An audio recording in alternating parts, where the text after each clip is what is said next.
I had always dreamed of what it would feel like to live beneath the ocean, surrounded by blue light and drifting creatures. That dream became reality the day I visited the hotel under the sea. It wasn't a fantasy from a movie, it was a real structure, a masterpiece of glass and steel hidden deep beneath the waves, far away from the noise of cities and wars. The journey began with a descent in a glass elevator that sank smoothly into the water. At first, I saw only bubbles and faint ripples, but soon schools of fish swam past, their scales flashing like coins in the sunlight. The deeper we went, the darker it became, until glowing lamps on the hotel walls lit the way like stars in an underwater sky. When the doors opened, I stepped into a lobby unlike anything I had ever seen. The ceiling was a transparent dome, and above it floated stingrays and slow-moving turtles. The walls were curved glass tunnels, allowing guests to watch the ocean flow all around them. I felt as though I had entered another world, silent, shimmering, and endlessly alive. My room was a chamber of tranquility. One entire wall was glass, and through it I could see the ocean stretching into the distance. Bright fish darted in and out of coral gardens. A shark glided past, once its shadow filling the room with awe and just a touch of fear. At night, bioluminescent jellyfish drifted by, glowing softly like lanterns, and I fell asleep with the sea as my lullaby. The hotel offered experiences that felt magical. In the dining hall, waiters served seafood and exotic fruits under glass domes, while eels and silver fish swam lazily beyond the walls. The soft blue light gave every meal a dreamlike atmosphere. Later, I walked through underwater tunnels that stretched far into the ocean, where divers fed manta rays and guided guests to observe them safely. One of the most unforgettable moments was when I swam in the transparent pool. It was built so that its bottom was glass, merging seamlessly with the sea outside. As I floated on my back, I could see not only the stars above, but also the dark silhouettes of fish below, like I was suspended between two worlds. Yet the hotel wasn't just about beauty, was also about survival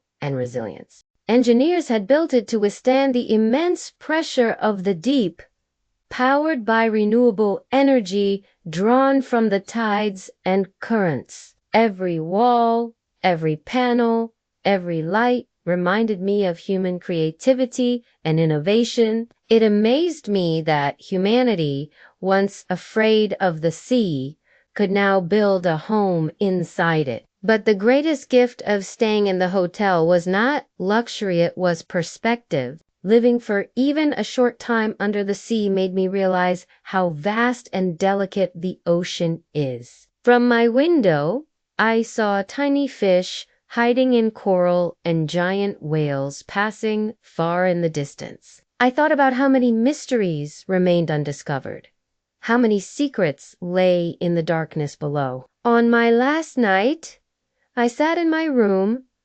pressing my hand to the glass as a dolphin swam close. Curious about the stranger in its world, its eyes met mine, and for a brief moment I felt a connection and understanding that the sea was not just scenery, but a living world, ancient and full of stories. When I finally returned to the surface, riding the elevator upward toward the sunlight, I carried with me more than just memories. I carried the silence of the deep, the serenity of blue waters, and the realization that sometimes to truly understand life, you must leave your world behind and enter another. The hotel under the sea was not simply a place to stay. It was a place to dream, to learn, and to remember that even in the quiet depths, beauty and wonder are always waiting. When I finally returned to the surface, the sunlight felt sharper, brighter, almost overwhelming. The air was fresher than I remembered, yet I already missed the heavy stillness of the deep. It was strange how quickly I had adapted to life under the sea, how the blue silence had become a second home. The hotel was more than a destination, it had been an escape, a doorway into another reality. Back on land, I could not stop thinking about it. Walking through city streets, I would catch myself glancing at reflections in puddles, expecting to see fish drifting past. The sound of traffic seemed harsh compared to the soothing hum of water. I realized the sea had left a mark on me, not just as a memory, but as a new way of seeing life. I began to tell people about my experience,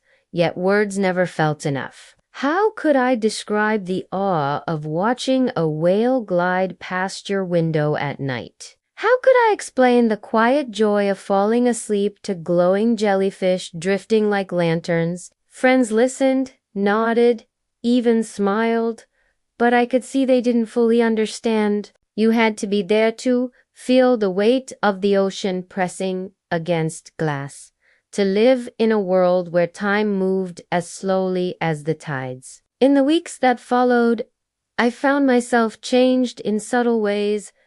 I became more patient. The ocean had taught me the art of waiting, of watching, listening, and letting life unfold. When problems came, I no longer rushed to fight them. Instead, I faced them calmly, as though they were just currents to swim through. The hotel also awakened a deeper respect for nature. I had seen firsthand how fragile the sea was, how delicate coral gardens could be, and how easily they could vanish if not protected. One evening, I joined a group of volunteers cleaning a beach, picking up plastic bottles, ropes, and broken nets. It was not glamorous work, but as I held the trash in my hands, I remembered the dolphins' eyes staring at me through the glass.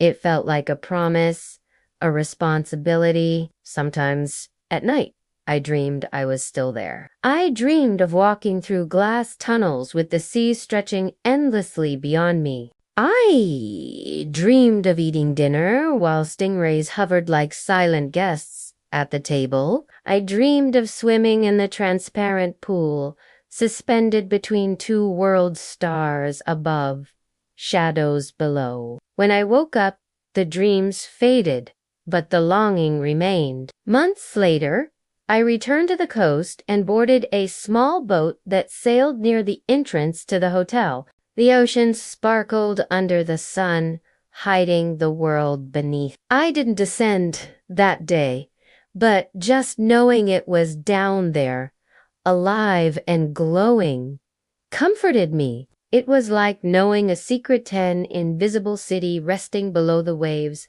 where silence reigned and time slowed. The more I thought about it, the more I realized the hotel was not just a place for travelers. It was a symbol of resilience, of human creativity, of our desire to connect with the unknown. Centuria's Ago people feared the deep ocean, calling it dangerous and mysterious. Now, we had built a home within it, not to conquer it, but to live in harmony with it, to learn from it. That thought gave me hope that if we could create peace under the sea, perhaps we could create peace above it too. On the anniversary of my visit, I opened the journal I had kept during my stay. The pages were filled with sketches of fish, descriptions of meals, and little fragments of thoughts I wrote in the quiet nights. One entry caught my eye.